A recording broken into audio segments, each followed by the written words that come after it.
दीपभाऊ मित्रांनो, मी किशोर झोटे. पुन्हा एकदा स्वागत आहे माझ्या चला शिकूया तंत्रस्नेही होऊया यूट्यूब चॅनलवरती.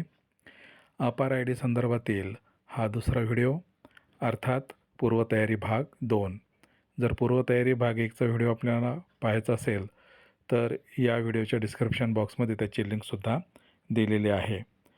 तर या व्हिडिओमध्ये आपण माहिती करून घेणार आहोत की अपार आय डीच्या पेजवरती गेल्यानंतर आपल्याला कोणकोणत्या गोष्टींची आवश्यकता भासणार आहे. सर्वप्रथम आपण स्क्रीनवर पाहत आहात तर हे पालकांचं संमतीपत्र आधी आपल्याला लागणार आहे. हे अपलोड करायचं नाही, मात्र हे संमतीपत्र आपल्याकडे रेकॉर्ड म्हणून ठेवायचं आहे.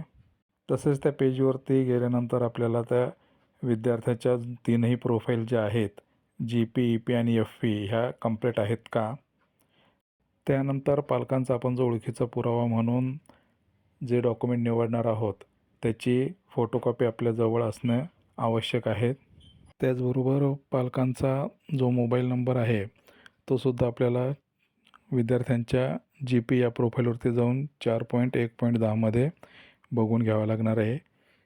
जास्त करून त्या पालकांच्या संदर्भात ज्यांचे एकापेक्षा जास्त पाल्य आपल्या शाळेमध्ये आहे किंवा एखाद्या पालकाचा नंबर आपण त्यांच्या नातेवाईकांना सुद्धा जर दिला असेल तर अपार आय डी जनरेट होताना अडचण येऊ शकते. त्यानंतर त्या पेजवरती आपल्याला सगळ्यात शेवटी बघायचं आहे की मुख्याध्यापकांचं नाव योग्य आहे का. एखाद्या वेळेस बदलीमुळे मुख्याध्यापकांचं नाव बदललं गेलं आहे किंवा नाही त्याकडे सुद्धा आपल्याला लक्ष द्यावं लागणार आहे.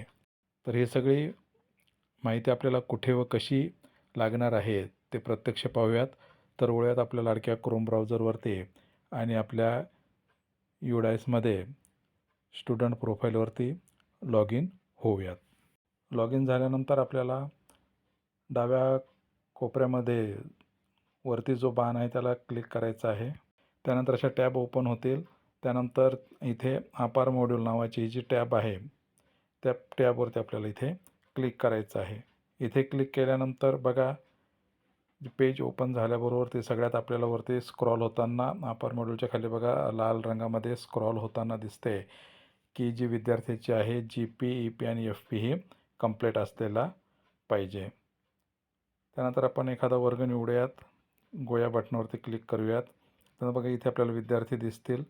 त्याबरोबर इथे आपल्याला प्रोफाईल स्टेटस त्या संबंधित विद्यार्थ्याचा बघायचं आहे. जर कंप्लीट असेल तर याचा अर्थ GP, EP आणि FP हे त्या विद्यार्थ्याची कंप्लीट आहे, अडचण नाही. त्यानंतर आपण ते माहिती डावीकडे सरकवल्यानंतर इथं ॲक्शनमध्ये आपल्याला जनरेट अशी टॅब दिसेल, त्याला आपल्याला क्लिक करायची आहे. त्यानंतर इथे हा जो फॉर्म येणार आहे या फॉर्ममध्ये सुरुवातीला बघा प्रूफमध्ये जे आहे तिथे आपण सिलेक्ट करून बघूयात. प्रूफमध्ये Aadhaar, PAN, voter ID, driving licence आणि पासपोर्ट एवढे सगळे आपण ते पालकाचे प्रूफ इथे देऊ शकतो. याची आपल्याला फोटोकॉपी लागणार आहे. त्यानंतर खाली मुख्याध्यापकाचं नाव आपल्याला बघून घ्यायचं आहे. तर एवढी आपली पूर्वतयारी झाली असेल तर आपण विद्यार्थ्याचा अपार ID सहज पद्धतीने जनरेट करू शकतो. तर ते पाहूयात आपण पुढील व्हिडिओमध्ये. तोपर्यंत जय तंत्रज्ञान.